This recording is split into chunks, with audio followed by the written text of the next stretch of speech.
was going to expose. Race is not where the line is drawn. It's God's side and the other side. It's up for all of them. It don't matter if you Diddy or whoever you is. Good morning, everybody. If it's 9 o'clock, you are at the Amazing WEZE Sports Network, and we are ready to snap, crackle, and pop about all things sports related, especially in the Boston area. So, Celtics, second round of the playoffs. Red Sox taking us on a roller coaster ride. A little Bill Belichick.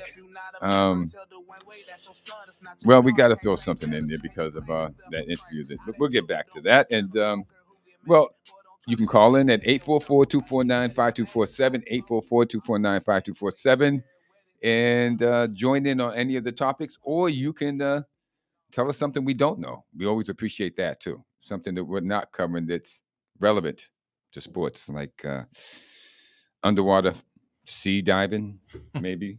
Something like that. I am Clay Morris. That is Kevin Grissom back there, taking care of all the business. That's that beautiful, handsome man right there. Side view. We're going to get a front view of him one day so you can see the handsomeness of him. The side view is just fine. Thank you. He's very humble. You're lucky you've got the camera on anyway. Trust me. He's humble. He's what we call the humble man.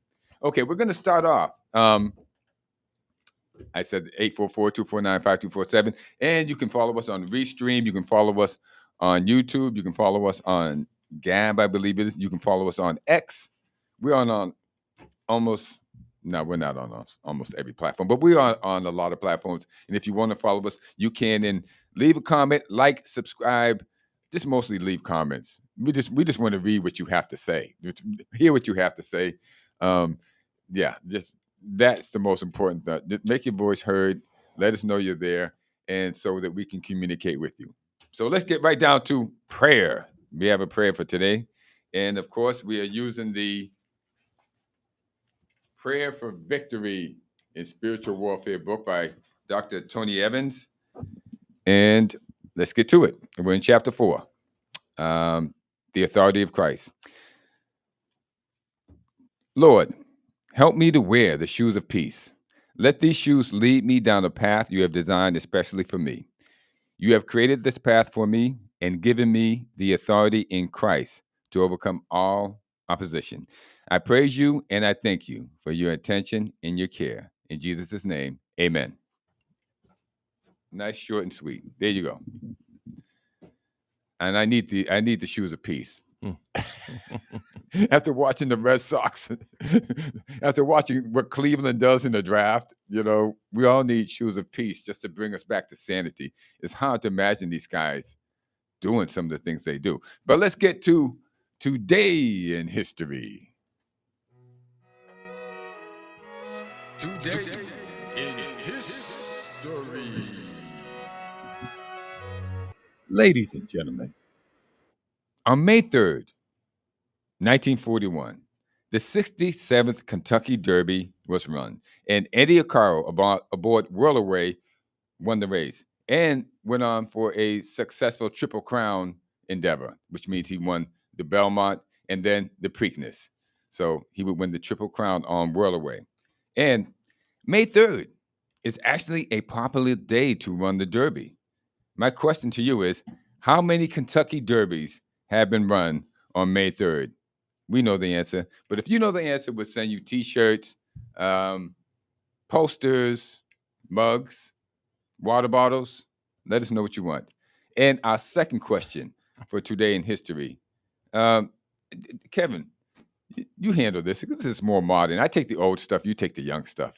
Oh, too kind. On May the 3rd, 2023, just 2 years ago, today was then Los Angeles Angels pitcher Shohei Ohtani became the second person in MLB history to strike out 500 batters and hit over 100 career home runs in a 6-4 win over the St. Louis Cardinals in St. Louis. Question, who was the first? Well, you know the answer, and it's pretty easy. I think if you follow baseball or an avid fan, not so much an avid fan, you know the name, and there are not many players like that player, and of course, Mr. Ohtani, who continues to do what he does with L.A. Haven't seen him pitch really much since that time, but due to his injuries. He got hurt. He got hurt. So I don't think he's pitched this year. But still, no, and still swinging the bat just fine, though. Yeah, he doesn't need to pitch anymore. If I was the Dodgers, I'd just cut that and just save all of his energy for batting.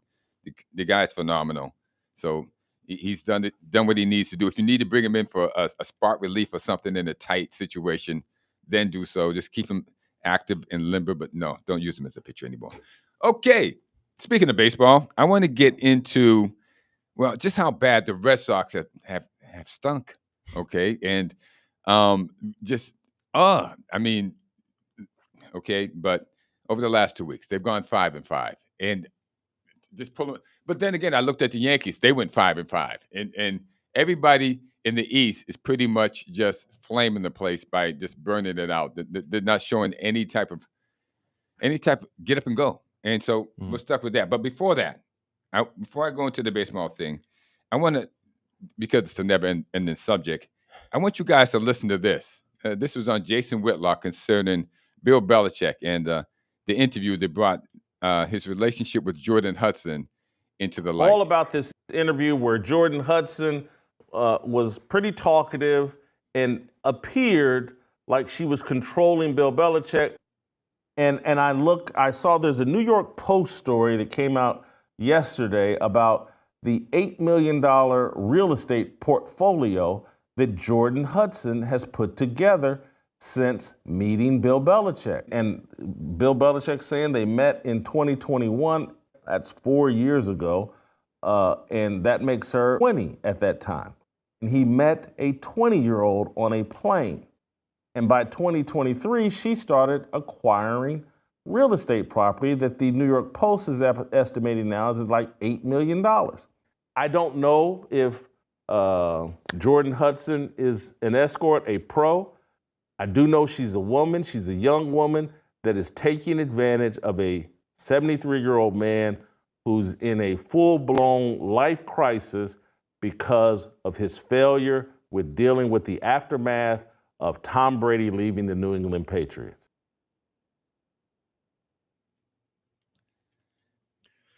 Well, he's not wrong.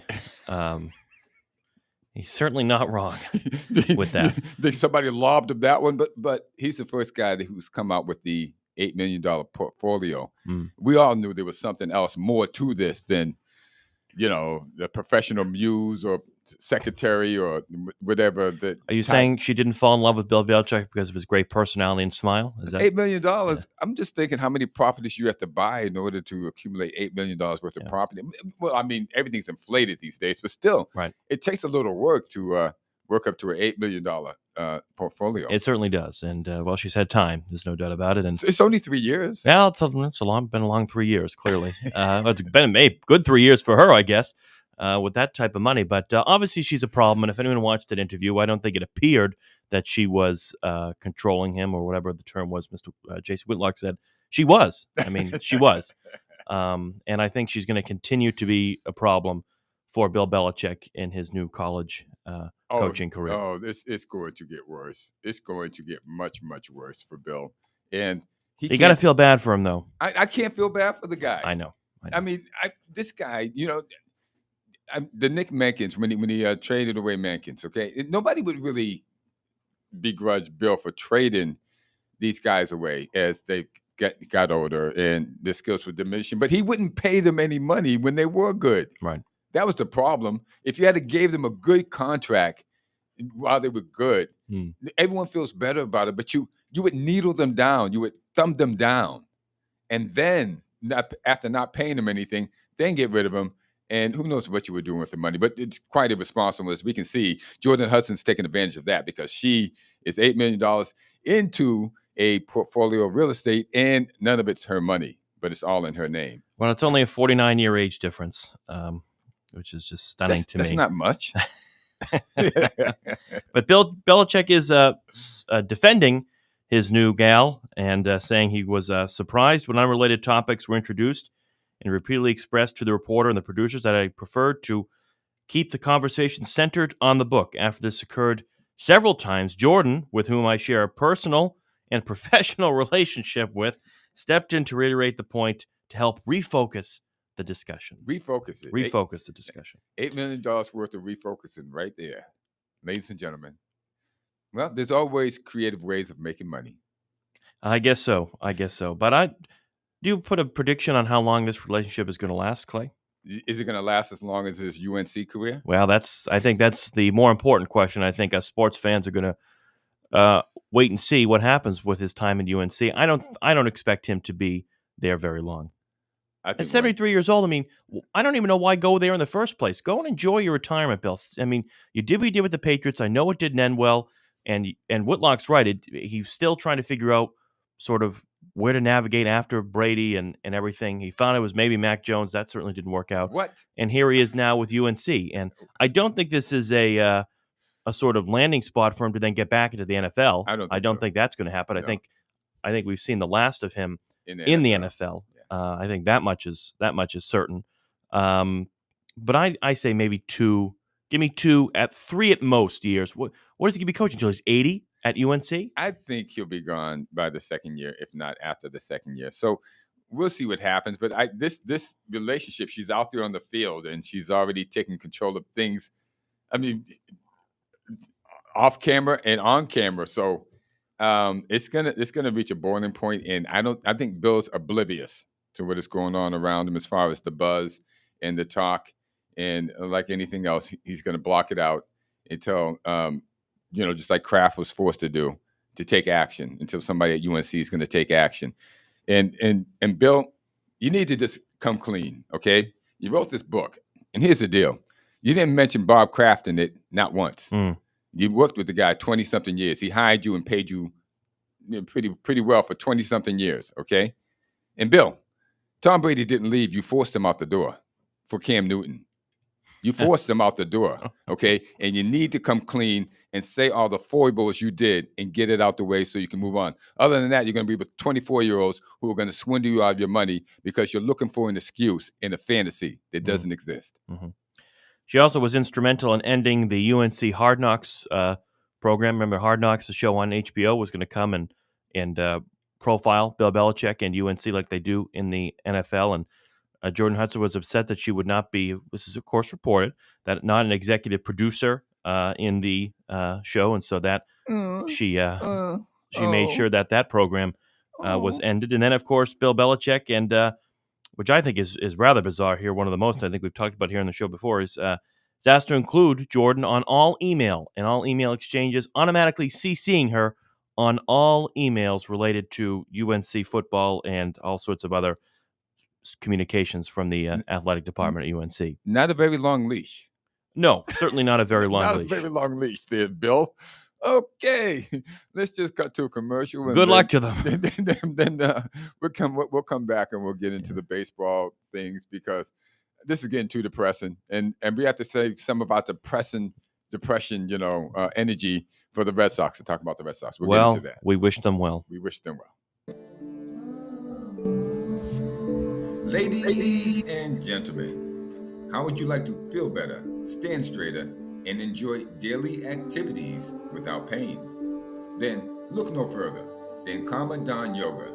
As one of the more accomplished yoga instructors in the New England area, Karma embraces many different styles of yoga, including vinyasa, slow flow, yin, and restorative, in order to tap into your pranic energy and create a balanced mix of healing, stretch, and strength. Find her and her very affordable classes online at karmadonyoga.com. That's karma, like good karma, bad karma, dawn, like the morning dawn, yoga.com.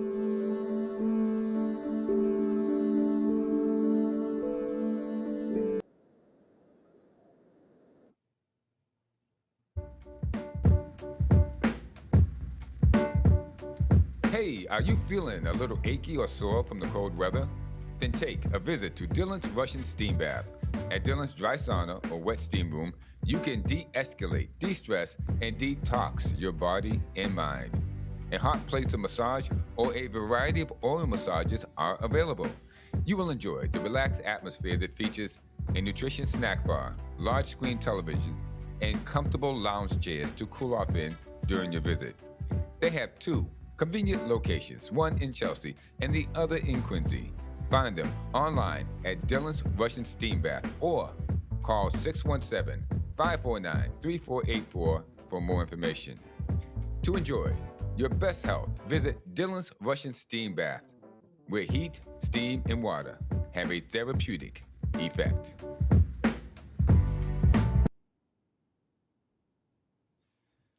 Great sponsors here of the show. Can I just go back to the Bill Belichick thing for just a minute? Go ahead. Thank you. What we Thank got? you. Thank you very much.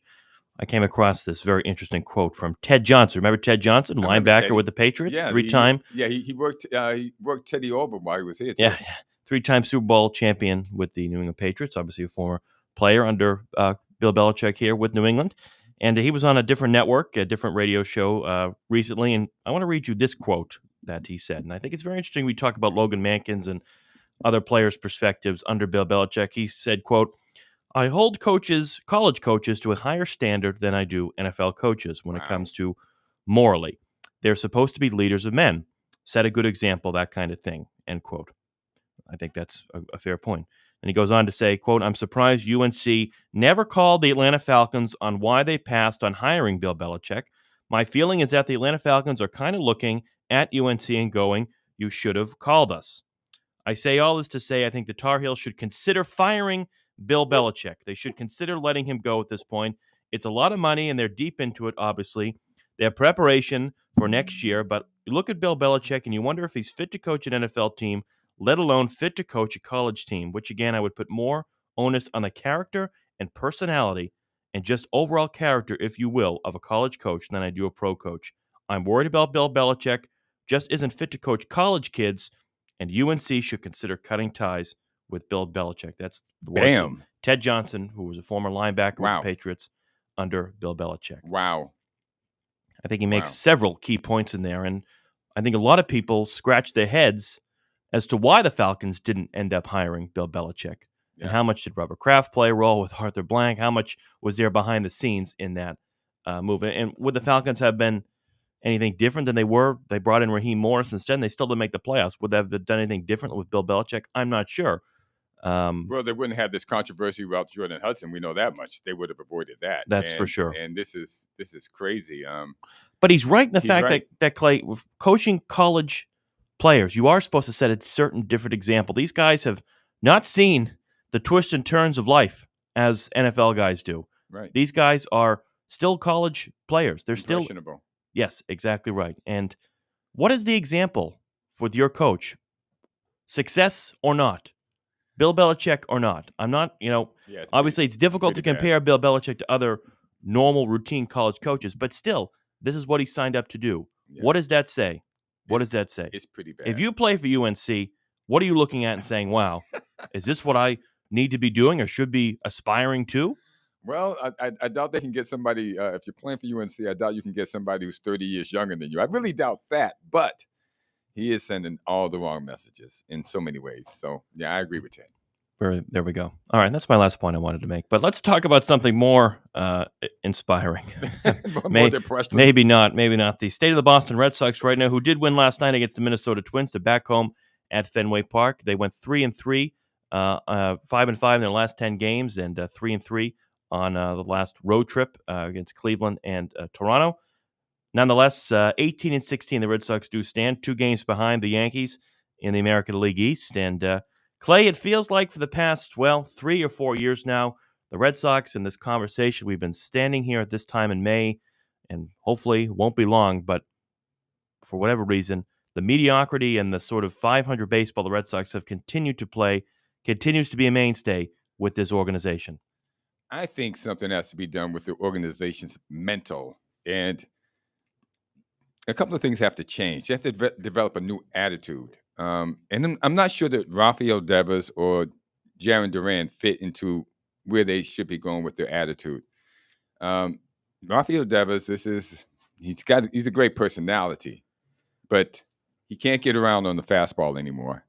And he just doesn't take it serious enough. I think they have to have more of a serious attitude toward this.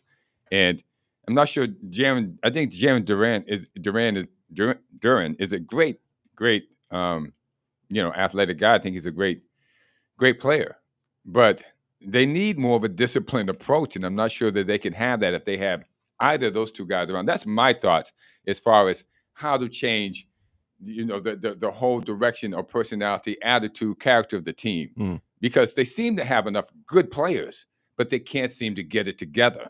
They can't seem to be serious enough to get it together in the end, and that's what I would do. I don't think management should have been sitting on their hands while Tristan Casas and Rafaela were batting below the 200. Right. Okay. They should have brought some other guys up and sat them on the bench. You got to pay them anyway. So at least bring up these other guys to see if they're going to hit. You're not showing that you want to win. And I think that's what's missing, and it's carrying on the team. The team is totally dysfunctional. Right. Well, I have some ideas on that as well, but before we do that, I want to say hello to our friend Wayne is on the line. Wayne, good morning. Welcome on into the show. Kevin, Clay, good morning. How are you guys today? Good morning, Wayne. I got to ask you a question here. Is our guy, the Orlando Magic guy, is he still a Magic, or has he become a Celtics yet? Oh, man, I'm praying to the gods he becomes a Celtics, because right now he's getting an incredible education, and I think he's going to bode well when we get him, for sure. You got to get him. We have to get him. But I don't know if you saw the start of the closeout game, the start of the fourth quarter, when they showed the Bill Russell statue in City Hall. No. Well, it got me to thinking again about how we can get the William Felton Russell Civic Stadium there in City Hall. We'll just call it the Russell for short. Yeah. But I was thinking maybe we can give City Hall a couple of floors in that building. I don't want to inconvenience anyone who is used to going to Government Center to do their business. So maybe we get them a couple of floors, and it can keep City Hall right where it is, but let's add the Russell, a new Celtic location. What do you think? Kevin, you hear that? I think it's a good idea. I think it's a fantastic idea. I think, you know what? You better bottle that idea and sell it, because that's worth the money right there. No, really, it's the most convenient place. You rent out a couple of offices there for City Hall, somewhere on the side of the building or whatever. If you make it big enough, like I've seen in Philadelphia, I've seen their stadium there. Yeah, you definitely could run and have the Russell, the William Fenton Russell Arena, Civic Center, right there. We'll just call it the Russell for short. But so would it be 151 running of the Derby today, Clay? Is it? No. The Derby's not being run today, is it? Yes, it is. No, it is. It is the 151st running of the Derby today. Yes, Wayne. Yes, it is. Yes. I'm back in the win column. You're back in there, baby. So let's get the powers to be to work on that. I mean, a guy spent $6.1 billion on getting the Celtics. Let's not drop the ball. We didn't come this far just to come this far. You know what I mean? I think you have a great point. I think they ought to do it. Put it right there. The Russell. All right. It's out in the ether. Let's make it happen. Come on, Pablo Banchero. Oh, for sure. Come to Boston. For sure. Gentlemen, have a great day. Thank you. Thank you, Wayne. Take care, Wayne.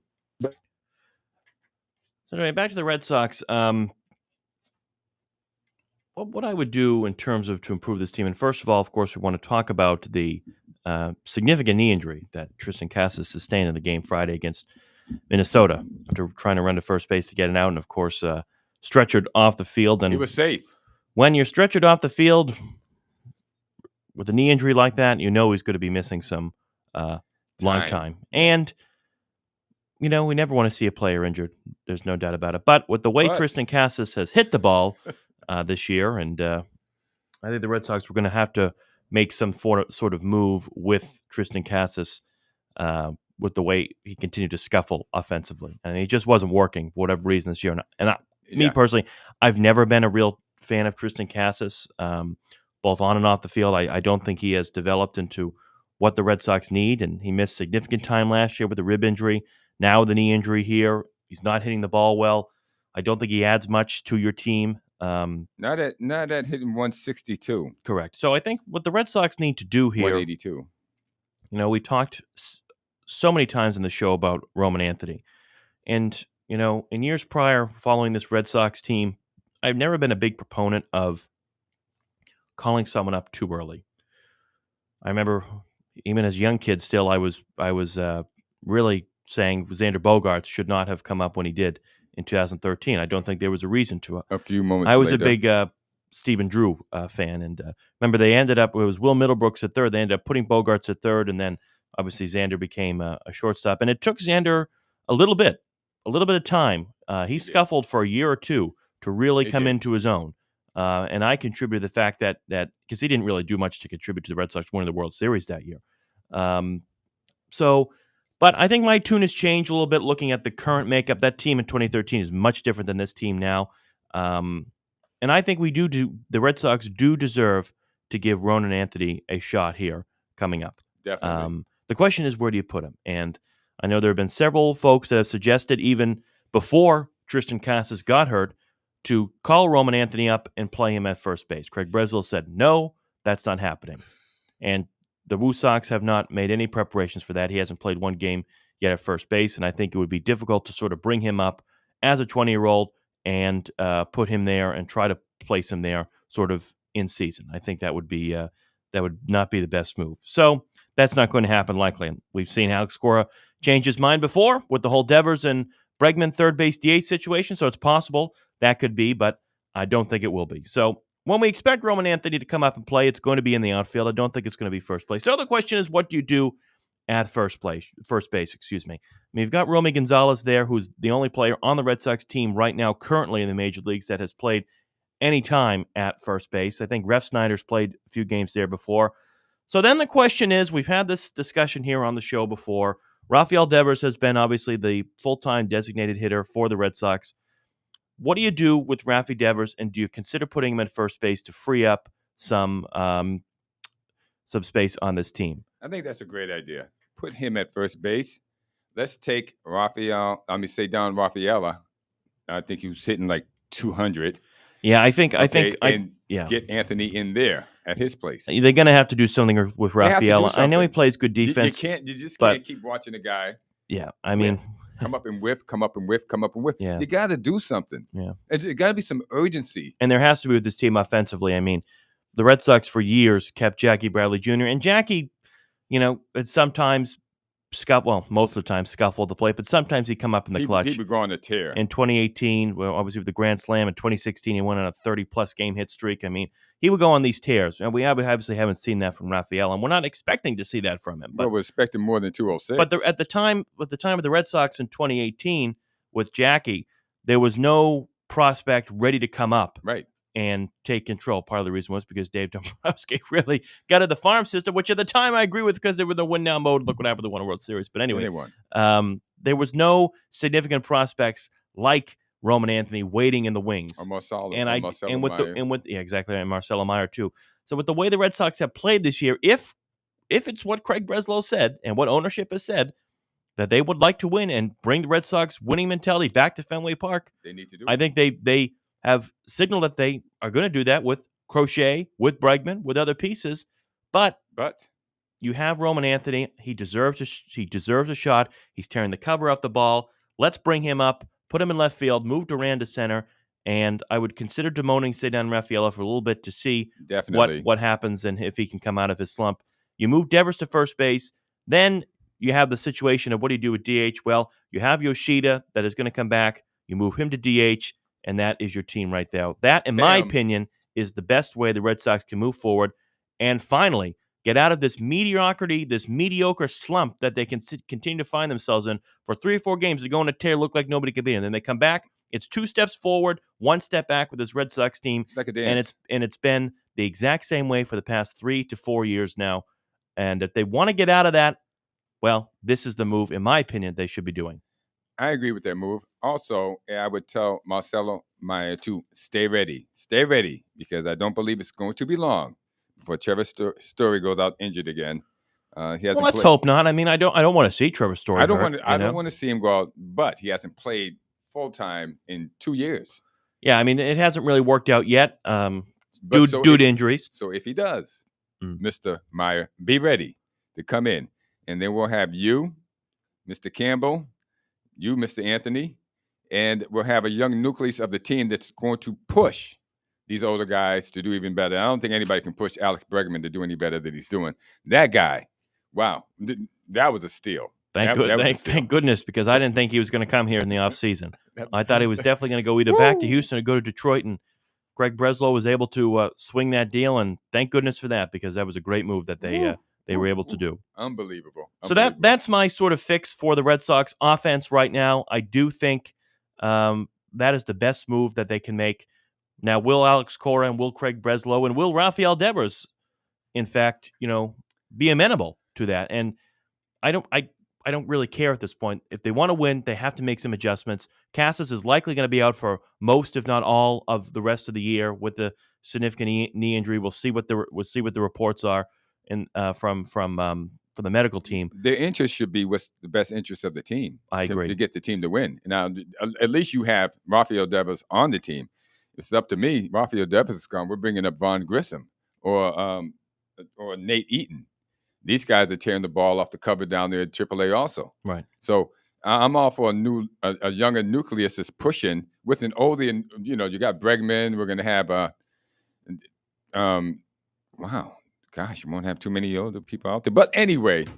Well, Breslow, well, that's interesting. Craig Breslow, in a quote here, said that, I think just given Ronan's age, there's still an opportunity for him to develop in the outfield. Until you feel like that's in a place where there just isn't a massive opportunity cost to taking new reps away, that's where he should be focused. And I also think at some point he's going to be impacting our major league team at some point. That's crazy. And to throw another variable into the mix probably doesn't make a ton of sense when that transition in and of itself can be difficult at times. Meaning I want to keep the guy down there and hold him down for more options. Well, I think it's more of not playing him at first base. They wouldn't have to. They can bring Devers and put him on first base. And as you said, I mean, for the time being, and put him out there because Cedar Rafael he's just stinking up the joint. Yeah, you just can't do this. Yeah, you can't. Yeah. I don't know what you're talking about when you're saying it's going to throw another variable into the mix. The guy's batting 200. Breslow, 200. I agree. He shouldn't be out there. I agree. And it seems as though, I mean, how long are we going to continue to play this game? And then we'll sit here at the end of the year, and the Red Sox will be 81-81. Yeah. They'll finish third in the AL East, 3 games back of the wild card, and we'll sit here and say, if there's something they should have done early in the season when they were at this position that could have gotten them to a better spot. Well, what's always interesting is I look at these. I pulled up the minor league and prospect stats for you, and we went over them before we engaged here today. But they have this thing of how long you can hold on to a play, how many times you can bring them up or send them back down. And it seems to me that the Red Sox are more interested in keeping those options open than they are, which would also bring the guy up for arbitration faster than they are about winning right now. Because when you got Tristan Casas, who was hitting 182, 182, everybody, after 29 games, and Cedar Rafael hitting 206 after 20 odd games, you have to make a change. There's no way around it, especially when you have prospects down in the minors who are waiting to come up. Right. One other thing, too, with the Red Sox as well, up in Toronto, they should have swept that series. They should have. The problem was not the offense. The offense came out on all cylinders in that game, really, against the Blue Jays in that series, rather. The bullpen has had some inconsistencies this year for whatever reason, and I don't think the bullpen is as strong as we'd like it to be. Whitlock has been pretty good coming back. I know he's dealt with significant injuries for the past couple of years that has kept him out. He looked good. He didn't look good in the game against Toronto on Thursday night. And, of course, Justin Slayton, who at times has looked good as well this year, blew 2 leads against Toronto, and the Red Sox were up 6-0 in Game 2 of that series, ended up losing that game. And it's too bad because they spoiled some really good starts from Tanner Hoke, who's really pitched poorly this year, pitched well in that game against Toronto, and Lucas Giolito, who came back finally. We finally get to see Lucas Giolito, and he pitched well. I think Cora left him in an inning too late. I think he should have only kept him in there for five innings. Of course, a guy that hasn't pitched in 500-plus days. There was no need to march him back out there for for the sixth inning. But I was thinking you were going to get to that first because of your relationship with Alex Cora's decision making. I thought you were going to bring that out a lot sooner, but I thought it was a poor decision. It was a terribly poor decision. Yeah, I thought it was a really poor decision. It's too bad because they spoil a great start from Giolito, a guy that hasn't, as I mentioned, hasn't pitched in the major leagues in more than 2 years. Almost 2 years, yeah. And hopefully he'll be able to settle in nicely and continue pitching as he did against Toronto. And he had that win right clutched in his hand, Mm-hmm. and Alex Cora pried it open, right, basically by sending him out there. But they do have some pitching down in Worcester that's pretty good that they're also holding on to because they don't have the option of bringing them back and forth. Cooper Criswell and Josh Winkowski. Well, those guys have been with this team many times before, and it really hasn't worked out here in the major leagues with Winkowski and Criswell. But I think they have to make a decision on them. I think the Red Sox should consider trading for some major league talent. There are teams that have bullpen arms. Kyle Finnegan from the Washington Nationals comes to mind, and there are some teams that I think will be looking to get rid of some major league talent. I think the Red Sox should look into. Get right on it, Red Sox. And just one other thing on the rotation too. Unfortunately, we talked about the injury to Tristan Casas. Well, the injury bug has hit Walker Buehler as well, going on the 15-day IL with right shoulder bursitis. Not a pretty injury for Walker Buehler, but Alex Cora expressing optimism that Walker's stint on the IL is going to be brief. He expects him to miss hopefully 2 starts, be back soon, and they don't consider it to be a serious injury. Buehler's pitched well in his last couple starts after a couple of shaky ones to begin the year. He owns a 4.28 ERA, but hopefully coming back in a couple of weeks here and getting this rotation finally healthy the way the Red Sox need it, and everybody pitching consistent. I don't think we can count on Mr. Buehler to stay healthy. Well, I don't think we'll so either. Happens. I mean, between him and Giolito and Bayo, there have been some, and Crochet. I mean, he had Tommy John surgery 2 years ago. This rotation has dealt with injuries and pretty significant injuries too. I think all 3 of them have had Tommy John at one point in their career. I mean, Tanner Houck's really the only one that hasn't had to deal with injuries. Cutter Crawford, he's still out there, still hurt. So we'll see. We just hope they continue to stay healthy. And the Red Sox need to make some moves. We have expressed what those moves should be. I think many of you would probably agree with that. I hope you're but listening, if they Mr. want, Breslow. He's not. But if they want to win and they want to continue to get out of this, and I shouldn't say continue, if they finally want to get out of this sort of mediocre jive that they're in here, then let's do what is needed to be done, and that's give Roman Anthony a shot here and move Rafael Devers to first base. There we go. I think that's a great move, and it doesn't involve trading anybody like I would do. Yeah.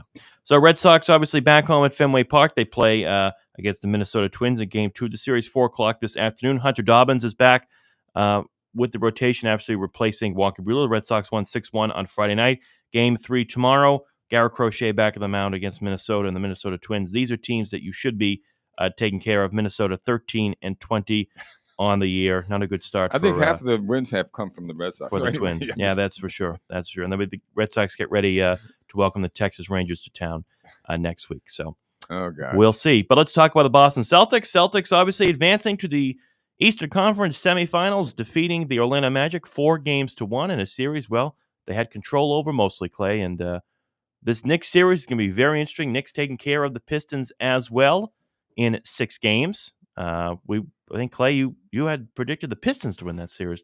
Yes, I did. Correct? As you can see, I'm kind of broken up that the Pistons didn't get it done. I thought they had the talent. Well, I thought they had the talent, but apparently they don't. They didn't get it done. So we're stuck with the Knicks. But I have a friend of mine, Lowell from New York. In Lowell, the number is 844-249-5247, 844-249-5247. If you want to call and talk about what the Knicks might be able to do or not do against the Boston Celtics. But, that's going to be upcoming. We're going to take a commercial, and then we'll get to that. Yeah, investments, and if you're looking for a smart investment and searching for a place to call your home, well, welcome to Oyama Investments, where your dreams do find a foundation. At Oyama Investments, they're more than just your real estate partner. They're your trusted partner, building a secure future. Whether it be investing in a property that'll grow with you or purchasing your dream home, they make the process easy, transparent, and also rewarding. Oyama Investments, they do specialize in finding properties that align perfectly with your goals. Imagine yourself owning a piece of the future, whether it be a luxury apartment, a commercial space, or a family home in the perfect neighborhood. And if you're new to the real estate investment world, well, don't worry. They're every step of the way, helping you make informed choices with confidence. With estate prices rising, there's never been a better time to invest. Ready to see your dreams come to life? Visit www.oyamainvestments.com. Call them 617-221-8881 today, where your vision becomes reality. That's our good friends at Oyama Investments. Did you pick that music out? I didn't. It's very nice, though.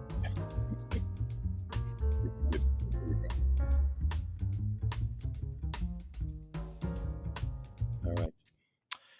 Well, Clay, your thoughts on the first round of the Celtics? Yeah, well, they made it through. They made it through. The only problem is that Drew Holiday looks hurt. I mean, but he's an older guy, and this is becoming more normal than not. So they're going to have to make a decision on Drew in the offseason.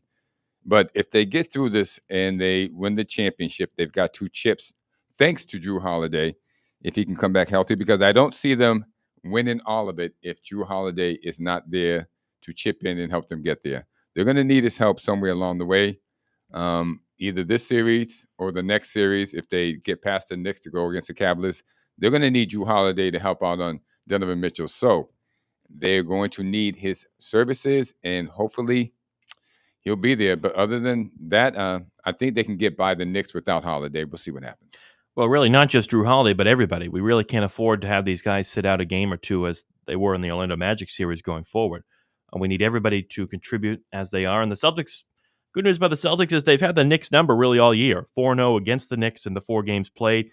I'm not too worried about this series. I think this would be a good test to get us to the Eastern Conference Finals, which I think it's not a foregone conclusion, Clay, in my opinion, that it's going to be Cleveland. I think Indiana has proven in recent years that we got to factor they're a dangerous team in the playoffs, and I think they can give Cleveland a run for the money. Listen, they're not Miami, that's for sure. And Cleveland, for sure. Did you see the game 4 against Cleveland against Miami? I guess Cleveland they beat them by like 40. It was a complete and utter blowout the other night. Miami 138-83. Miami, what happened to you?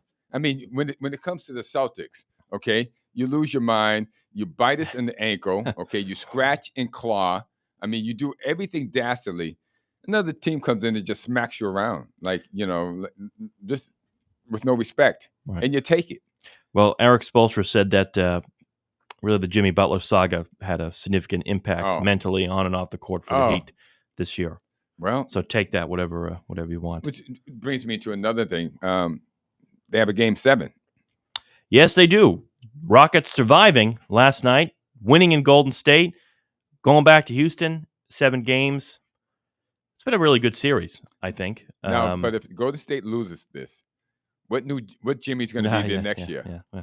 Anywhere but the Celtics, I'll take. I don't think he would come to the Celtics. There's really no what Jimmy are you going to need get for next him year, here on the Celtics. Golden State, if you lose, because Jimmy's only good for a year or two, and then all of a sudden the whole new Jimmy comes out. So the clock is ticking on that one. But I see the Celtics getting past the Knicks, and I want to see them go up against whoever the winner is, Indiana against Cleveland. And you're right, it's not a guaranteed deal that it's going to be Cleveland. Give me the Celtics in 7 over the Knicks. Excuse me, in 6 games. Yeah, I don't think it's going to go to 7 games. I don't think it's going to go 7. But I just want to say one thing too. Congrats! I know the Pistons were eliminated, but you have to give them great credit and just a great sense of accomplishment the Detroit Pistons had this year, getting to where they are, one of the worst teams in the NBA last year, record-setting losses, and here they are now with some great talent. And I expect the Pistons to be back in full force next year in the Eastern Conference, and look out for Detroit. But really, just a tremendous season for them, getting into the playoffs and taking the next 6 games. Yeah, I would have liked for them to win. Would you have rather the Celtics face the Knicks or the Pistons? No, I just wanted to get rid of the Knicks. But I think they should have took them to. It went 7. Did it go 7 games? 6 games. It went 6 games, and they won on a 3-point shot by Brunson at the end. Mm. Congratulations to the Pistons. Listen, you've had a heck of a year. I think 2 years ago you had the worst record in the league, and from there you've gone to, well, look, you're right in the mix. So, anything could happen. So we'll see what happens. Also, I want to talk about the ouster of the Los Angeles Lakers. Yes, I know you want to talk about that, but before we do that, we're going to talk to Kelly quickly, and then we'll talk about Well, LeBron. sure And maybe we'll talk about with Kelly, too. Sure, he wants to talk about that also. Kelly, you called in at a perfect time. Good morning. Welcome on in. Yeah, and I just woke up. So look at that. Look at that. It's fake. Oh, I feel like I'm doing this. It like this happened yesterday. I'm singing the song. Happy days are here again. The sky above our blue again. Yeah, down goes the king. Down goes the king. Down goes Frazier. Yeah. But well, how do you feel? How do you feel about that? I mean, he's already throwing JJ Redick under the bus. So I think JJ's going to be gone. JJ's going to learn the value of friendship with LeBron very quickly. Yeah, his podcast buddy. Gone. And well, I mean, it'd be interesting. Where do the Lakers go from here now? How do you get of course, they need a third player, a big player, a number 3. And somebody who plays defense. They need a center. Yeah, they need a big man. Yeah. What about Jackson Hayes? He's not a center. They've been touting him all year. They didn't do anything. They didn't incorporate him. I know that, but he's still. They started him one game. We can't say he's not a center. But they didn't incorporate him in the playoffs for whatever reason. Yeah. The interesting thing is, like, moving forward, LeBron James stays. You got to look at him as pretty much in the big 3 situation, him being the third option. Now, this guy he's collecting $52 million a year. How do you sell that to someone you want to bring in who's probably going to have that number 2 spot on the team? And LeBron James is making 52. And he's not going to take a pay cut either. Those guys aren't going anywhere as long as they got LeBron James on that team. Okay? They're going nowhere and nowhere fast. He got rid of AD. He's the general manager of that team, no matter what anybody says. So if Jackson Hayes was not playing, it's because LeBron told them that they would be better off with a small lineup. Yeah. Yeah, so the Lakers are in the LeBron pickle right now. Yeah, he's got the hold on him. He's like Jordan Hudson with the leash. Jordan Hudson she has the leash on Bill Belichick.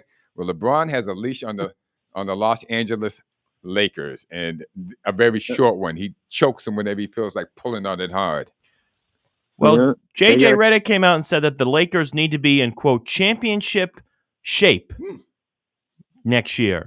Claims it wasn't a shot at Luka. Not a shot at him. Yeah, I know. But not a shot at him. But not a shot. Luka. They know what they got in Luka. Luka's not going to change. Luka's not going to do any off-season thing. He's not going to prove on defense. You have to find a way to build around that. When he played with Kyrie, Luka's a point guard, but when they played with Kyrie, they had 2 speeds. They had Luka and Kyrie. Kyrie, right? Yeah, Kyrie. They transition and lob him to the big guy. Right. With Kyrie, you had the ball coming up the court. With Luka, you have a guy walking it up the court. Yeah, one speed. He's bringing the ball up to the court with his back to the basket. Right. Before he reaches half court. I mean, after the Lakers traded Anthony Davis to bring in Luka, they really didn't do anything with their center position. No. And that proved. I mean, you're going up against Rudy Gobert. I mean, what do you expect? He killed him. What do you expect?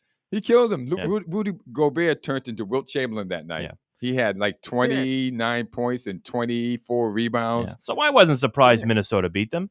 Not at all. Yeah, they never replaced what they lost in Anthony Davis, and that's the problem. Because the Rudy Gobert thing, and it's funny. I was listening all week. Every time someone referenced Rudy Gobert, they put a great name to it, a big. He looked like Hakeem Olajuwon out there. Yeah, Hakeem Gobert. Hakeem Gobert. Hilarious. Take your pick. Wilt Gobert. And just one thing too, which I didn't realize this. I don't follow LeBron closely. I know that's shocking, but there was a report that so I didn't know. First of all, I didn't know LeBron had a second son, who's 17 years old, that committed to Arizona from Sierra Canyon High School. And Shams and some of these other NBA analysts are on TV and saying that Bryce James could be potentially draft eligible in 2026, so next June. He's good. So the reports are that LeBron is probably going to opt in to his $54 million player option because of that possibility of getting another James to play with him in his final year or years. I sure with the hope Lakers. so. I sure hope so. Because Bronny really worked out. No, this is my point. Yeah. I sure hope it happens just so I can watch the Lakers go up in flames. I can't wait to see it happen just so they can just fall. And I know this hurts Kelly because he's a Laker fan. He's just waiting for James to lose. I mean, to leave. But my thing is, for the management of the Lakers, the Palinka, the buses, I mean, for the NBA, Silva, to keep going for this crap. I hope it happens so that, I'm sorry, Kelly, but I just hope it happens so those guys get egg on their face. Yeah, well, it might be a tougher task for LeBron because the thing with Bryce, if you look at Bryce, there's a lot more talent there. So teams are not going to sleep on this kid if he keeps it up. You know, it's not he's not going to need that Bronny crutch into the NBA. Right. You know, that's my prediction. Well, he's gonna. Well, who's the guy that's going to tell them that nobody should draft the kid Bryce because he won't play for them? So they'll get it done. I can't wait. I can't wait. Kelly, before we let you go, thoughts on the Celtics-Knicks series coming up on Monday night? Yeah, I was just about to agree with you. I always go with that safe number. The 6 is always a safe number. Yeah. And I'm just looking at it's not going to be like the regular season 4-game sweep. The Knicks because that's in the back of the Knicks' mind. They know this. They're gonna come at them, which is going to make it. It's going to be a good series. Yeah, it's going to be a good series. I'm kind of scared because they seem to be finding their groove. Actually, the Knicks are. You know, I just hope the injuries just stay away from the series for both teams. You know, and it's been a good. If you look around the NBA, it's been a good round, good first round with all these other teams. You got Denver Clippers. Aren't they going to a Game 7 too as well? Yeah, Game 7 tonight in Denver. Yeah, Denver and Golden State Clippers. Yeah, Clippers, and then the Rockets Warriors. Warriors. Yeah, that's going to be. Give me a prediction on the Rockets Warriors. That's a tough one because the Rockets are very talented, and I was always gonna say the inexperience was gonna win, but I don't see on this team. This team is like a very young, poised team, and they're getting it done. That Van Vliet. Yeah, Van Vliet's a veteran. I'm not gonna go with Houston because of the home team and they're pumped and the coaching and I'm gonna go on the ledge and say, I remember on that show I did say that Golden State was gonna go on a good Jimmy Butler run, right? But really play once the season's over, Yeah, that's when the trouble's going to begin. I want somebody to notice this. Okay, there's a Sir Thompson and a Men Thompson, and these Thompson twins came in last year, and when they did, they immediately have made an impact in less than a year. These are very talented kids at a young age, but Sir is there on Detroit, and he propelled them to the Game 5 win. And his brother, Amen Thompson, is on the Rockets, and he's a stellar defender. I mean, these kids are really good, and in the future, the future's bright for those guys going forward. Yeah, very good. Very interested, and they're good, and they play similar too. Right. None of they look alike. They look alike too. Anyway, all right, Kelly, we got about a minute left. We got to let you go. Thanks so much. Very good. Okay. All right. Bye. Bye. Well, in the final minute of the show here, we got two, obviously, Game 7s of the Western Conference. The Eastern Conference semifinals starting up. Pacers, Cavaliers, Celtics, Knicks, and the Oklahoma City Thunder awaiting their opponent along with the Minnesota Timberwolves as well. So wait and see what happens. NHL playoffs also in full swing. And go Florida Panthers. And Panthers Maple Leafs starting off their series. Brad Marchand. Capitals Hurricanes starting. He's the leader of the team. Yeah. And then Marchand's the leader of the team. He's the spokesman. He's been there before. And in 2 Game 7s as well in the West, Colorado and Dallas, and St. Louis Blues and the Winnipeg Jets. Surprise, Jim Montgomery. I'm taking Dallas. Yeah, that's been a great series. And hey, we didn't talk about Shedeur Sanders, but if you weren't following the draft, well, yes, he was drafted the Cleveland Browns. We'll unpack that more Oh, next gosh. week. Good luck. Cleveland. Good luck to the Browns. But Clay, They deserve each other. 20 seconds. 20 seconds. Cleveland drafts Shedeur Sanders. Now they have 5 quarterbacks under contract, and I don't predict good in any of the situation for either of them.